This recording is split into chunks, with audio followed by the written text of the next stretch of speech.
दोस्तों, Gujarat Ahmedabad air India के विमान हादसे के बाद अब अगर आप भविष्य में कभी हवाई यात्रा करते हो, हवाई जहाज में सफर करते हो, तो सरकार द्वारा जारी कुछ दिशा निर्देश, नए नियम कानून आपको जरूर जान लेने चाहिए। तो चलिए दोस्तों, देखते हैं अहमदाबाद फ्लाइट क्रैश के बाद भारत सरकार की तरफ से क्या कुछ गाइडलाइंस जारी की गई। सबसे पहले तो अभी के यहाँ के हालात देखिए आप। अहमदाबाद में सिविल अस्पताल में अपनों को तलाश रहे लोग, रो रहे हैं, बिलख रहे हैं। ये दुख भरी तस्वीरें आप देख सकते हैं। ट्रॉमा सेंटर और पोस्टमार्टम रूम के बाहर भी लाइनें लगी हुई है। अब तक 265 शवों का पोस्टमार्टम भी हो चुका है। बीते दिन आपको पता होगा अहमदाबाद में 787 ड्रीम लाइनर प्लेन जो क्रैश हो गया था, जिसमें 12 क्रू मेंबर समेत टोटल 242 लोग सवार थे, जिनमें से 241 लोग मारे गए और इन मरने वालों में 169 तो भारतीय नागरिक थे, 52 ब्रिटिश, 7 पुर्तगाली और एक कनाडाई सिटीजन था। लेकिन इस हादसे की एक अनोखी बात ये देखने को मिली कि इस हादसे में सबके सब मारे गए, केवल एक यात्री जिंदा बच गया, जिनसे आज देश के प्रधानमंत्री श्री नरेंद्र मोदी भी मिलने गए थे। रमेश कुमार इनका नाम है। 10 मिनट तक पीएम मोदी ने इनसे बातचीत की। रमेश बोला कि दरवाजा टूटा और मैं सीट समेत नीचे गिर गया था।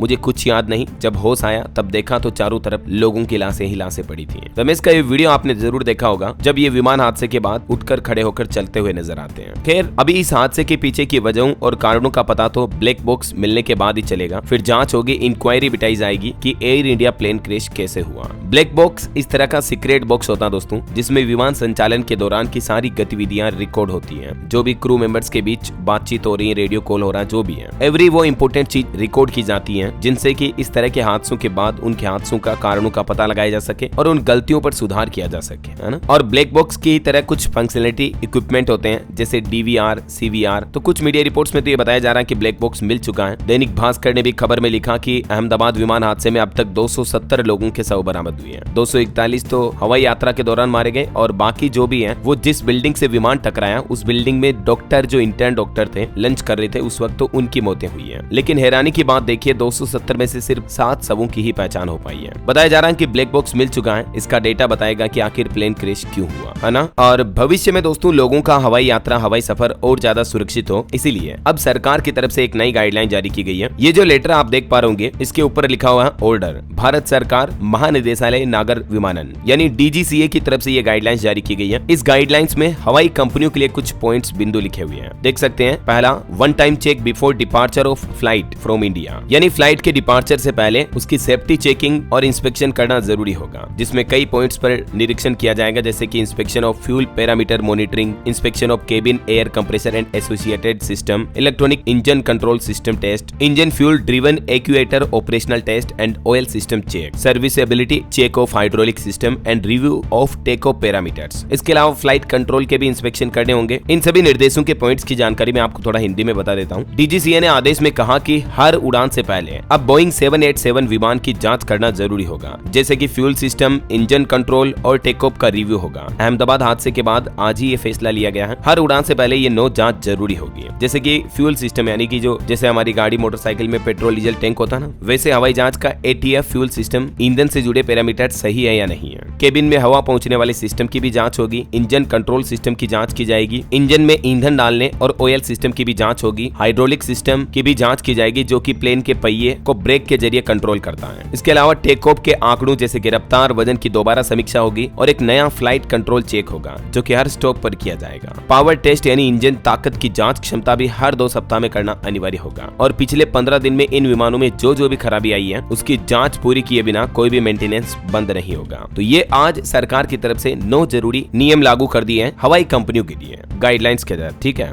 लेकिन अब समझिए, हवाई यात्रा करने वाले यात्रियों को भी अभी कुछ इंपॉर्टेंट चीजें जान लेनी चाहिए। जैसे कि अगर आप फ्लाइट सफर करते हो दोस्तों, तो कुछ चीजों को बैग में रखकर ले जाने पर पाबंदी यानी बैन होता है। तो हवाई यात्रा करते दौरान इन चीजों को अपने बैग में बिल्कुल भी ना रखें। कुछ सामान्य दिखने वाली चीजें जैसे कि कैंची, रस्सी, inch tape, blade, nail cutter, सलाई, नेल फाइलर, नाइट स्टिक जैसे आइटम फ्लाइट में हवाई यात्रा के दौरान ले जाना मना है, क्योंकि ये चीजें किसी को भी नुकसान पहुंचा सकती हैं और इसलिए सुरक्षा कारणों की वजह से इन्हें अलाउड नहीं किया जाता है। इसके अलावा सूखा नारियल और माचिस जैसी चीजें भी बैन होती हैं, क्योंकि ये चीजें जल्दी आग पकड़ लेती हैं। इन्हें ज्वलनशील माना जाता है। ये वजह है कि माचिस के अलावा लाइटर, थिनर, पेंट, इस तरह के आइटम भी फ्लाइट में ले जाना सख्त मना है, क्योंकि ये फ्लाइट की सेफ्टी और दूसरे यात्रियों के लिए भी खतरनाक साबित हो सकते हैं। और इसके अलावा कुछ और सामान्य जानकारियां भी आपको बता दूं साथ के साथ, कि स्पोर्ट्स से जुड़े भारी सामान और डिफेंस आइटम भी फ्लाइट में ले जाना मना होता है। मीट, सब्जी या तंबाकू भी आपके लिए मुसीबत बना सकता है। और लिक्विड ले जाने के भी फ्लाइट में कुछ रूल्स हैं, जैसे कि आप 1 लीटर से ज्यादा लिक्विड, फिर चाहे पानी ही क्यों ना हो, वो किसी भी एक कंटेनर कंटेनर के अंदर ले जाना अलाउड नहीं है। और फिर भी दोस्तों अगर एयरपोर्ट पर आपके साथ ये चीजें पकड़ी जाती हैं तो वैसे एयरपोर्ट पर इन्हें निकाल दिया जाता है। और अगर आप चोरी छिपे इन चीजों को लेकर जाते हो तो ये गैर कानूनी है, गुनाह अपराध है, इसके लिए आपको सजा भी हो सकती है। विमान यात्रा के दौरान 4 ऐसे गैजेट्स भी हैं जो भी आपको भूल करके भी नहीं ले जाने हैं, जैसे कि अत्यधिक क्षमता वाले पावर बैंक। 27,000 mAh से ज्यादा बड़े पावर बैंक ले जाना मना है। दूसरा ई सिगरेट या वेब डिवाइस, इनको भी ले जाने के लिए पूरी तरह से प्रतिबंध है। तीसरा स्मार्ट बैग जिनकी बैटरी नहीं निकलती है। नॉन रिमूवेबल बैटरी वाले जो स्मार्ट बैग्स होते हैं, लिथियम बैटरी वाले उपकरण जिन्हें फ्लाइट में ले जाना सख्त मना है। इन्हें आप कार्गो होल्ड में नहीं रख सकते हैं। अगर आपके पास इस तरह के उपकरण है तो आप उन्हें अपने साथ में ले सकते हैं, भले आप लैपटॉप बैग अपने साथ में होल्ड करने वाले बैग में लेकर, जहां